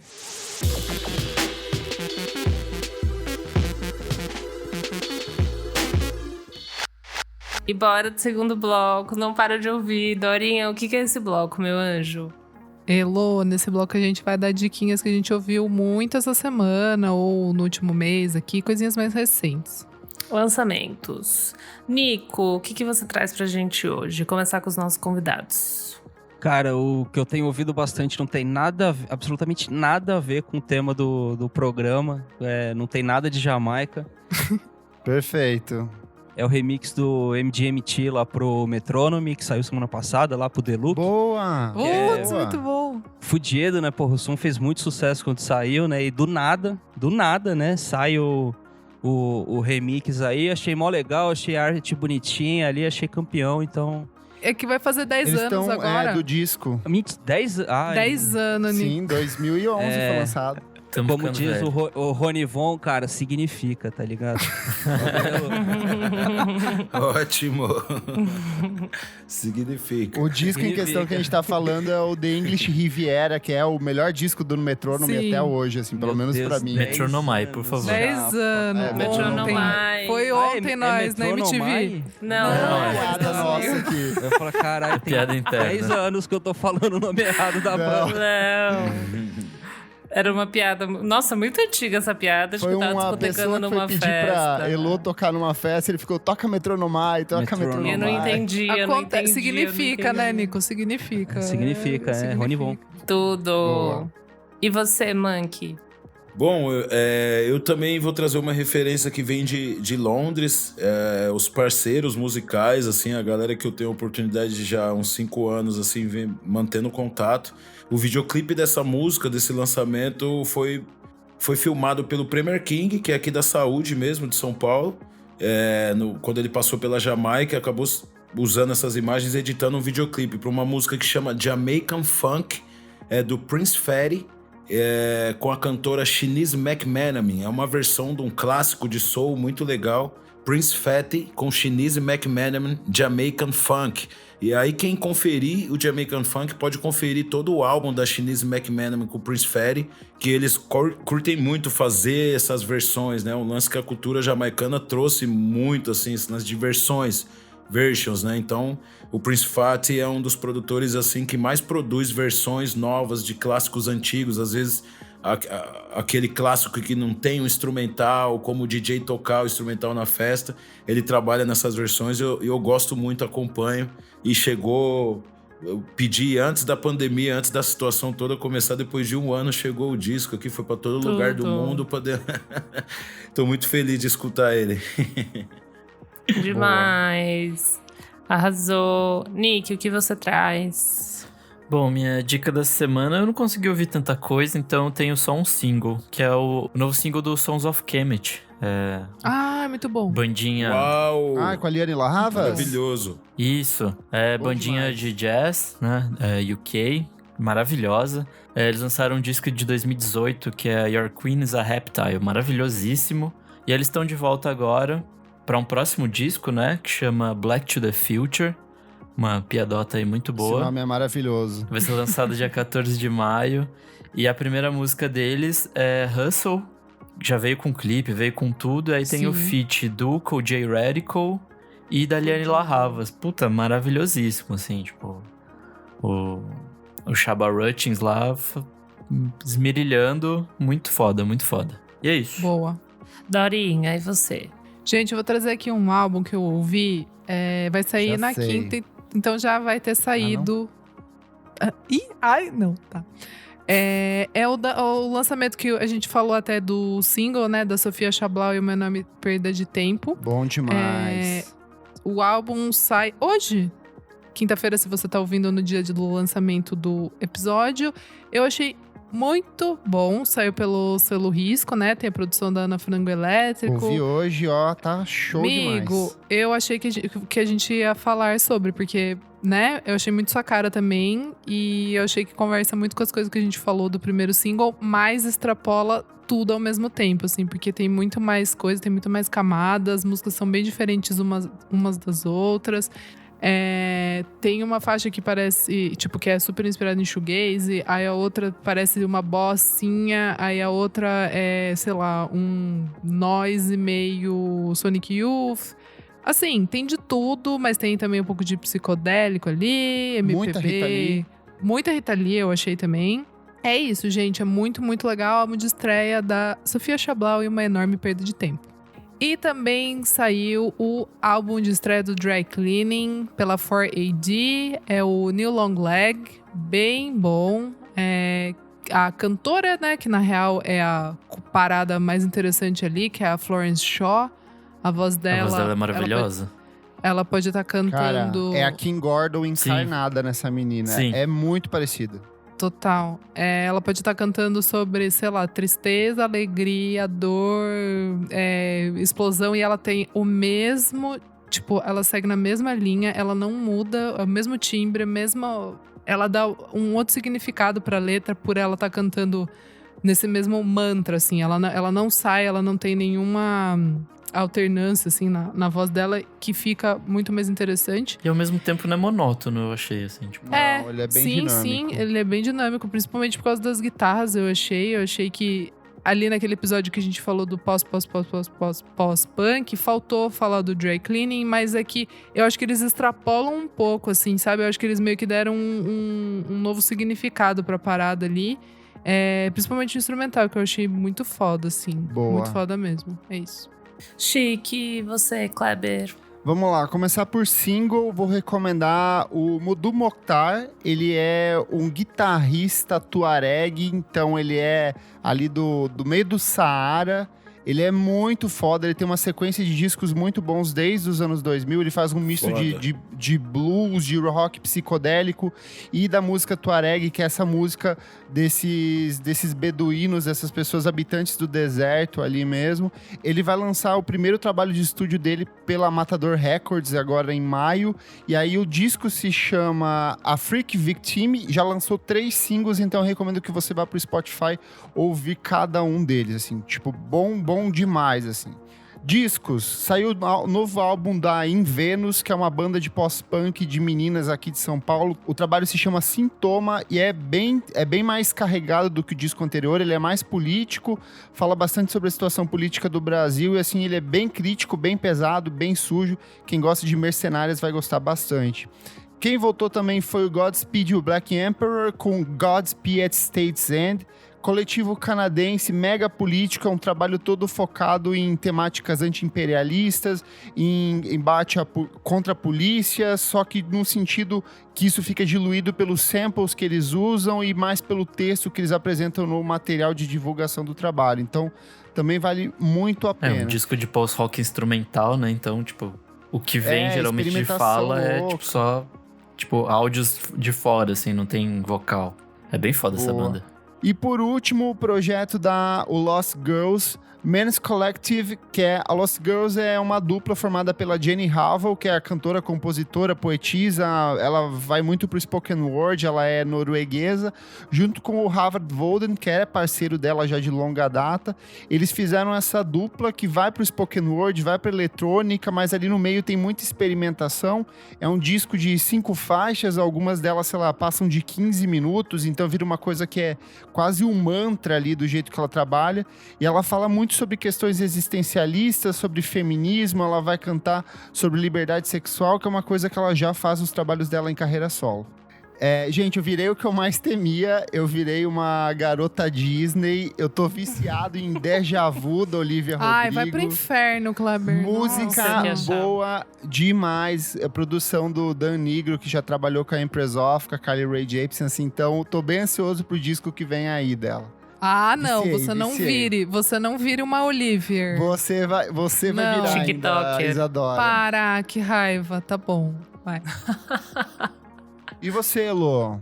Eu venho com 2 singles de garotas, sabe que eu gosto. Eu já sei qual é. Primeiro, será que eu vou te surpreender? Primeiro é a banda Bachelor, da Jason e da Pale Bom demais. Hounds. Pra quem não ouviu ainda, muito fofas. Tem uma música nova, se chama Stay in the Car. Junção de 2 divas do indie, então vale ouvir. A gente já tinha falado aqui antes e tem mais esse single. E também um single da Angel Olsen, achei bem gostoso. It's Every Season. Saiu semana passada? Isso. Enfim. Uma música bem calminha, assim, acho que não era o que eu normalmente gosto dela, mas eu acho que eu precisava ouvir aquilo, então eu gostei. É uma Caiu releitura, de um na jeito verdade, né? gostoso. Ela já lançou essa música ano passado, e aí agora ela vai lançar um box set unindo o disco de 2019, a coletânea que ela lançou ano passado, e mais algumas versões. Essa, inclusive, é uma versão pra música que ela lançou no passado. Tudo. Eu não sou muito, tipo assim, listener da Angel Olsen, não piro. Mas essa especialmente, acho que só caiu de um jeito legal. E também saiu o disco... A gente falou da semana passada da Jadza. A gente já tinha falou, saído? você que não tava no programa. Maravilhosa. Ah, eu não tava Muito. aqui. Bom, tá bom. O disco da Jadza, gente. Quem não ouviu semana passada vai ouvir. Muito bom. Provavelmente o Kleber deu um TED Talk. Então acho que tá tudo bem. Eu quase nem falei, quem falou foi o Renan, eu só complementei. Ai, que tudo, Renan. Que saudade de gravar com ele. Mas enfim, Eu maravilhoso. pensei que você fosse falar do single novo das Shai. Ah, eu falo toda Ai, semana. Eu não. pensei em falar, mas assim, se você não ouviu até agora, vai se fuder, sabe? Já trouxe toda semana pra vocês. Chai, Bom vai demais. ouvir japonesas maravilhosas. Eu tô muito ansioso pra esse disco, eu acho que vai ser bem legal. Eu também tô. Então, assim, não ouviu? Tá de palhaçada, vai lá ouvir. Boa. E é isso, Apoiada. fechamos o bloco, hein? Bora pro terceiro. Você precisa ouvir isso.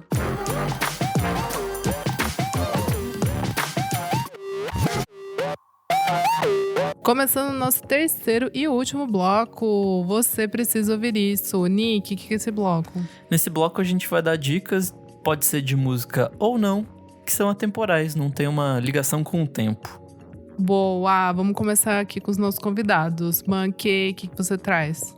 Bom, eu separei alguns documentários aqui que são essenciais. Eu fui mais pra área do documentário, que é uma parada um A pouco Isa mais pira. tranquila. Eu piro. achar, Fala né? aí que eu já vou anotar tudo. Bom, tem o Rockers Sagrado, que é bem interessante, tipo, mergulhem, vão fundo e aprendam. Eles dão muita escolha de moda até hoje, mesmo o filme sendo uma parada muito antiga. Depois do Rockers tem o Rootsman, também, que é muito clássico, acho que você vai achar ele com legenda em espanhol, talvez, aí tá disponível também, muito clássico da Jamaica. O Small Axe, que eu já comentei, que é essencial também, vão ver. Né? E tem alguns, na verdade, a BBC ali tem uma série de uns docs bem legal, assim, específicos, né, de cada estilo, de cada época e tal. Mas tem o World Sound and Power, que eu acho interessantíssimo, jamaicano também. Tem o Sintoniza, que é esse brasileiro, que conta essa história da conexão de São Luís do Maranhão com a Jamaica e tal. O Babylon, que é já aquela visão de Londres da galera. Tem o Jachaka fazendo um clash com a galera ali. Acho que dá pra dar uma contextualizada em algumas passagens, assim, dessa cultura do reggae, desse lance da influência da música jamaicana, não só em UK, mas em todo o mundo, né? Alguns que eu gostaria de destacar, além do livrão também que eu citei, que se vocês tiverem oportunidade de ler, é muito legal, Da Terra das Primaveras à Ilha do Amor, do Carlos Benedito Rodrigues da Silva, de São Luís do Maranhão pro mundo. Boa demais. Boa, Nico. Bom, eu trouxe aqui 2 filmes e 3 discos. Um dos filmes foi o último citado aí, que é o Babylon. Acho que o Babylon, brother, é uma aula. Foda. Sem spoiler, mas a cena final pra mim ali é a representação do que é o reggae de verdade, não o reggae como resistência real. É uma história muito bonita, né? Muito, muito legal. E por não ser um filme jamaicano, né? Ele é um filme feito na Inglaterra. Eu acho que ele representa muito bem aí o ponto da influência, né? O segundo filme é o Dub Echoes, que é um documentário que o Bruno Natal, que é brasileiro, fez. Muito bom. Maravilhoso. Que, tem entrevistas aí lendárias, assim, entrevistas importantíssimas para a cultura jamaicana. Muito legal ser um filme brasileiro, né? Que foi feito por idealizadores brasileiros. E acho que tem fácil para assistir aí na internet. Recomendo demais. E serve bem como um one-on-one, assim, o primeiro contato com o dub, que a trilha é especial, e chega até no dubstep, né? Que na época era ali a vertente mais... Era novidade na época. Novidade, não, porque já tinha uns anos que tava rolando, pelo menos aqui no assim. Brasil, né? Aqui no Brasil, é mais esse sentido. Entendi. Mas como gênero, ele já estava bem consolidado. Já estava bem estruturado, assim. Aqui no Brasil ainda é, né? Muita gente acha que dubstep é o Skrillex e tal. O Brostep. Obviamente que não tem nada a ver, né? Ainda bem que as pessoas sabem hoje o que é o Brostep, né? Que na época ele foi muito maléfico, né? Pro gênero, na minha opinião, assim. Tipo, não ajudou, cara. Porque ele saiu de um conceito de cultura de subgrave, né? De você tem que ter um sound system fudido. Você tem que ter aquele senso de comunidade de você ir pra um lugar pra ouvir. Pra virar som de estádio, né? Som de médio, né? Então, pra mim, perdeu. Então, os filmes é o Babylon e o Dub Echoes, e 3 disquinhos aí. O primeiro é o do Laurel Aitken, o High Priest of Reggae, de 1970. É um dos discos de reggae que eu mais gosto. O segundo é o disco sem título, né? O disco de mesmo nome da Susan Cadogan, de 75. E o terceiro aí é o The Best Dub Album in the World. É o disco de estreia do Scientist, que foi um aprendiz aí de mestres do dub. E nos anos 80, a partir dos anos 80, começou a lançar bastante coisa. Lançou muita coisa. O cara lançava, sei lá, 4, 5 discos por ano, meu. Aí tem uma história interessante, né? Que isso tem muito mais a ver com a gravadora do que com ele. Que ele era lançado pela Greensleeves e ele mandava as fitas, né? Eles pediam as fitas, né? Porra, a gente precisa de produção. Chegava lá e eles faziam um rótulo, né? Eles faziam o disco, né? Eles inventavam um disco na hora. Por isso que a gente tem essas coisas loucas, tipo... Scientist ganha a Copa do Mundo, Scientist contra maravilhosas, melhores capas de disco. Tem uma antologia, como é que chama, cara? Eu esqueci o nome do artista, mas tem a antologia dele. É um livro desse tamanho, chapa. Fudido, assim, tem quase tudo e tem os processos também, né? Mas é o cara que trampava lá pra Greensleeves. Então esses discos, eles eram meio tipo... umas encomendas meio esquisitas, assim. São discos espetaculares, mas ele tinha pouco controle do que saía com o nome dele, né? Que é uma pequena anedota, é um microcosmo, né? De como que a indústria do reggae funciona, com as pessoas aí se apropriando de som fudido pra vender igual chiclete. E, Nicolas, isso que é louco, tipo assim, no Facebook, faz uns 5 meses que eu não acesso mais meu Facebook, tô distante. Mas até abandoná-lo, tipo, o Scientist, ele é o Sr. Hopton Brown. Se vocês procurarem no Facebook, assim, tipo, ele é um cara totalmente simpático, carismático, e ele posta as curiosidades disso tudo. Genial. Tipo assim, Ele posta o link de tal música. Essa música fui eu que gravei, eu que mixei, eu que masterizei. Não tá o meu nome lá porque eu não tinha controle, mas fui eu que fiz. Inclusive o amplificador da guitarra tava virado pra esse lado. Blá. Então é muito louco ver hoje em dia essa galera ali escrevendo sobre essas histórias, né? O Scientist é um cara muito foda também, uma geração super importante, né? Assim, tipo... Tudo que ele fez, tudo que ele botou a mão foi maravilhoso, muito bom. E que bom que hoje tem rede social pra dar voz pra esses caras, né, meu? Porque Exato. a cada ano que passa a gente vai perdendo mais lendas aí, né? E, porra, Sim. as histórias não foram bem contadas, sabe? Os historiadores não contaram direito, tem muita visão revisionista aí, as coisas são tem muito interesse, Sim. né? Então esses caras tomarem o controle aí, poder contar a história, brother, é espetacular. Vou ser amigo aí do Scientist no Facebook agora. Dá aquele foco. Mano, corre, Hopton Brown. E tipo assim, é Genial. incrível que... Eu lembro que eu vi ele tocando com Nação Zumbi aqui, acho que foi 2019, no Sesc Pinheiros, e eu fiz questão de mandar uma pergunta pra ele. Falei, pô, por que você não colocou amplificador no palco do Nação Zumbi? Ele falou, amplificador de guitarra nunca foi feito pra ficar no palco. Aí o cara me mandou todas as frequências e pá, e tipo assim... É um cara muito carismático e dá pra ver que ele tem muito amor pelo que ele faz, assim. E é legal, a galera fica cobrando ele pra ele escrever um livro. Tomara que ele escreva. Tomara que Contando escreva essas histórias. Pegue os posts, pelo menos, e transforme em livros. Por favor. Boa. Vamos lá. Klebers, o que você traz? Vamos lá, aproveitando ali do que o Nicolas falou de dubstep, e é o estilo, um dos que eu mais consumo aqui, e que foi o que me aproximou do reggae de uma forma ou de outra, e do dub principalmente, eu trago 3 disquinhos aqui que eu gosto bastante.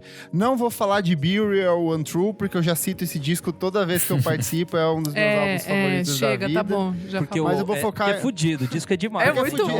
Não tem Toda que oportunidade recomendar. que tem pra falar, acho que é válido falar mesmo todo teu time aí. Foda-se. chapa. Mas aí eu trouxe 3 aqui que eu gosto bastante, que me aproximaram do reggae de um jeito ou de outro. O primeiro é do The Bug, London Zoo, de 2008, o trabalho do Ninja Tune. Ele é um disco que vai mais pro raga e menos pro dubstep. Tem muita participação de MCs britânicos dentro do processo de composição do disco. O The Bug, ele é um produtor que ele transita por muitos gêneros, mas esse pra mim é o melhor trabalho da carreira dele, assim, gosto muito. Desculpa, Kleber, uma dúvida. Tipo, isso não é o grime, isso ainda é dubstep. É mais dubstep, ele tem... É porque esse disco em específico, ele transita, ele vai mais pro raga. Eu acho que ele é mais raga mesmo, um pouco de jungle, ele tem drum and bass ali no meio, é uma mistura de coisas, assim. Tanto que ele pega gente de várias frentes específicas dentro da Inglaterra pra participar Legal. do disco, sabe? The Então Bug ele é muito muito... foda, velho. Até porque o nome do disco é London Zoo justamente por isso, pra ele pegar toda essa fauna cultural ali inglesa dentro desse disco, sabe? Legal. E quando eu ouvi a primeira vez, eu era uma fase, sei lá, muito indiezinho, e aí esse disco me fez assim, caralho, o que tá acontecendo aqui, sabe? Me abriu muito a cabeça pra procurar mais o que tava rolando ali dentro da Inglaterra. Maravilhoso. Nessa mesma época também, pela Hyperdub, tem uma seleção chamada Box of Dub, Dubstep and the Future Dub, de 2007. É uma coletânea que tem gente muito foda, tipo Scream, Burial, Code9, Digital Mystics.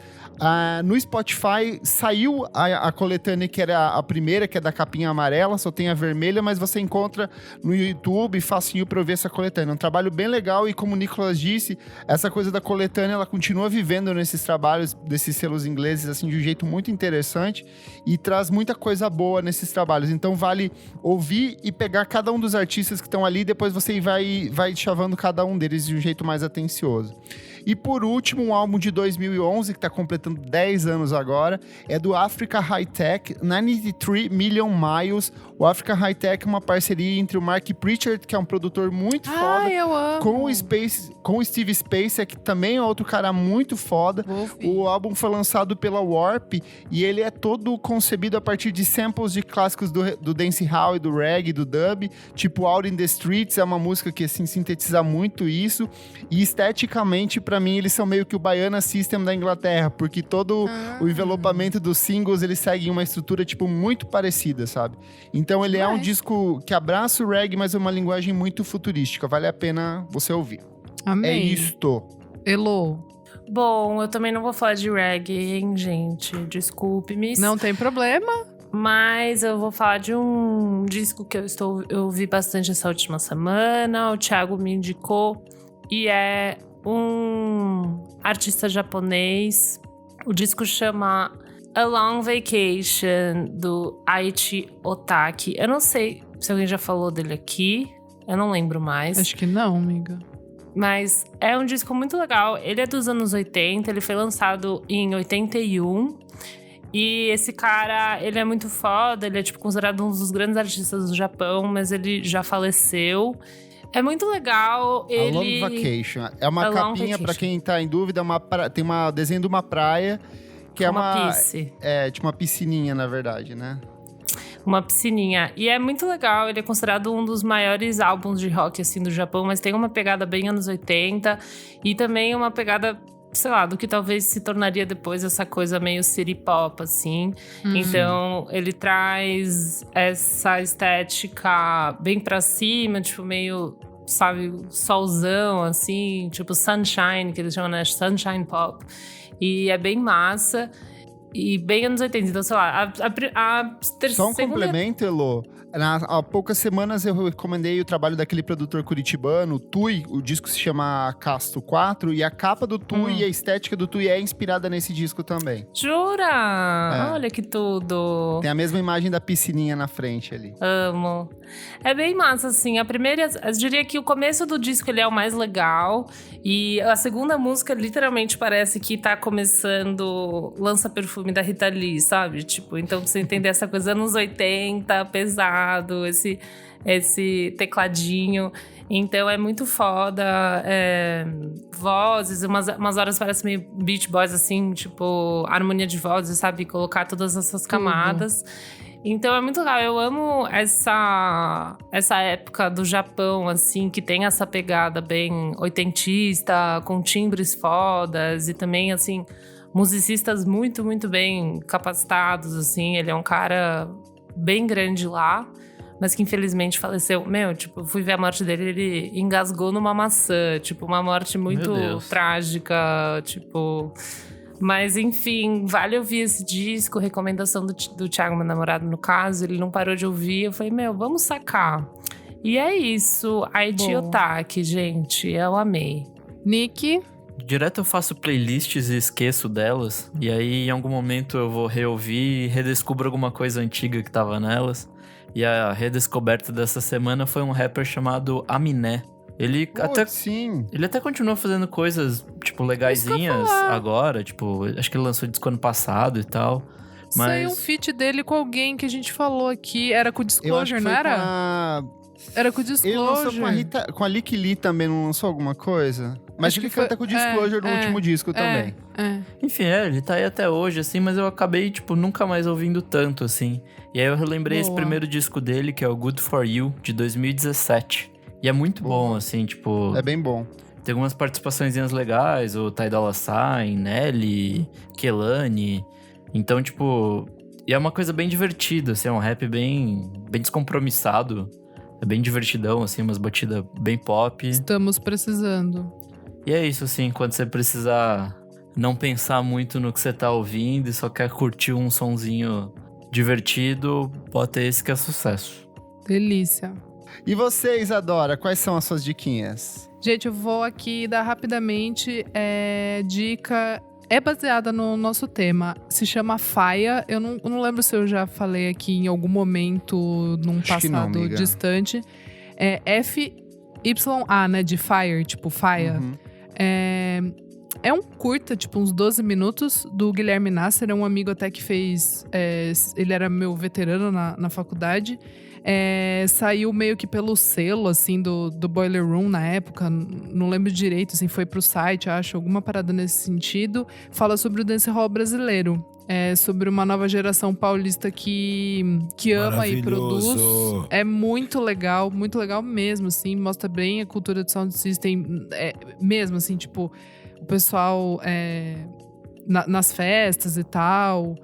É muito legal, porque dá pra você ver esse panorama aqui, assim, perto de você, sabe? Assim, tipo, principalmente pra quem é do estado de São Paulo, entender um pouco mais, assim. E é rapidinho, tipo, 12 minutos.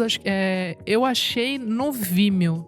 Então acho que é só Boa. jogar assim, você já encontra. Faia. Tem nos links da descrição desse episódio na sua plataforma de Boa. streaming favorita. Só abre aí que eu coloco tudo bem linkadinho. Boa, fechamos? Fechamos. Recadinhos bem rápidos referentes à última edição do programa. O problema das cinebiografias de música. Comentário aqui, ó, do Benison Damasceno. Ele falou, nossa, tô lembrando aqui ouvindo o episódio quando saiu o filme do Cazuza, minha família toda se reuniu pra assistir. Foi aquele alvoroço da família tradicional brasileira. Eu e meus primos, que éramos muito novos, não podíamos nem assistir algumas cenas. Toda hora que tinha que ir pro quarto porque o Cazuza tava beijando um menino. KKKKK. Ai, meu Deus. A Bru Wiki falou, acho que de todos esses biopics musicais, o meu favorito é Rocketman. Gosto muito da forma que o filme conta a história do Elton, meio romantizado, porém com seus momentos realistas também. Comentário aqui do Alexis Vaz, ele falou assim, sou a favor do @Renan Guerra participar de mais edições. As Chique. tretas com o Kleber Fak com eles são massa demais.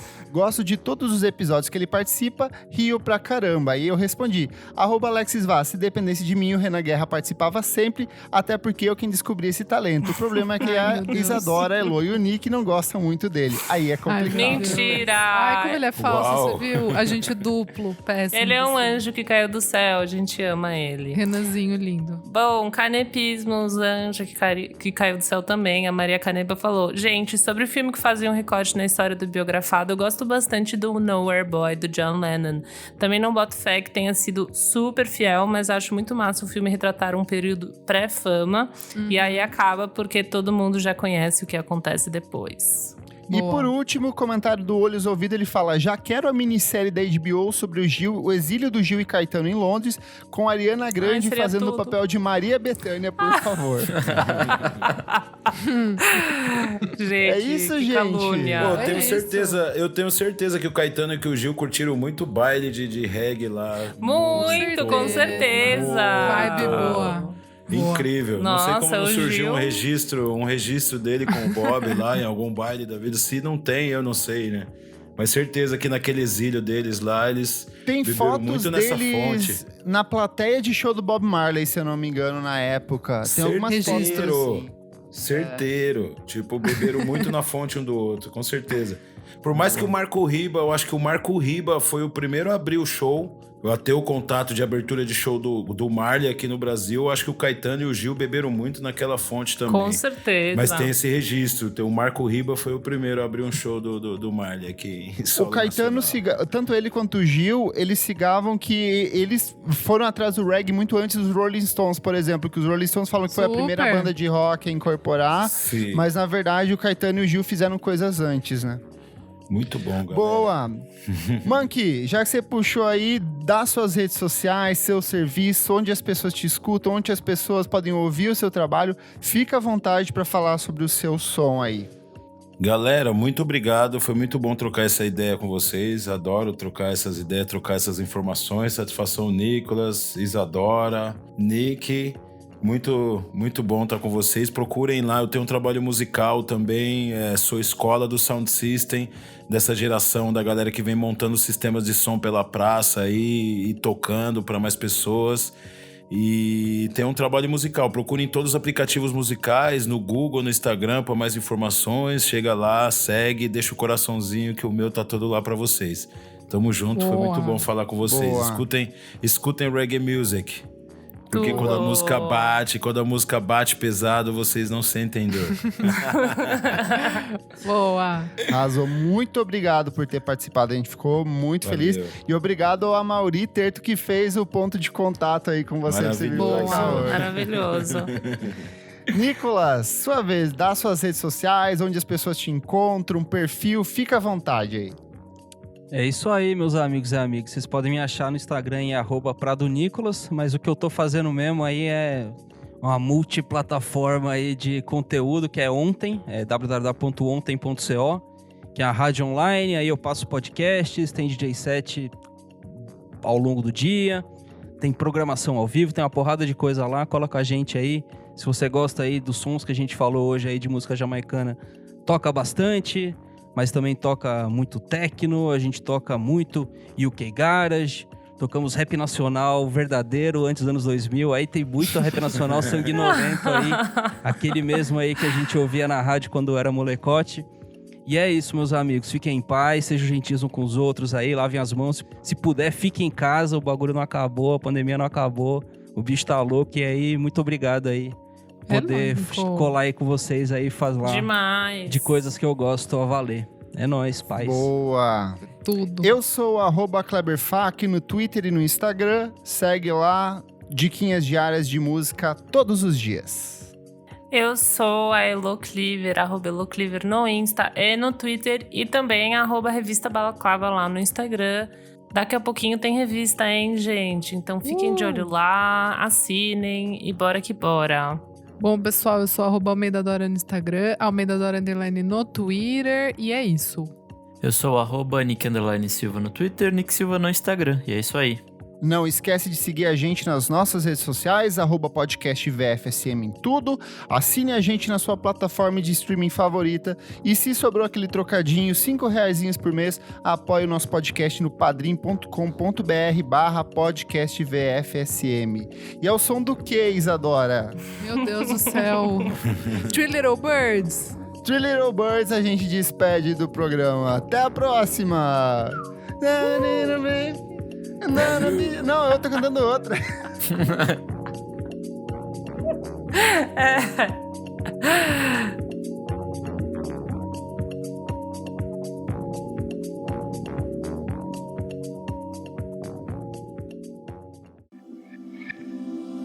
Esse podcast foi editado por Nick Silva.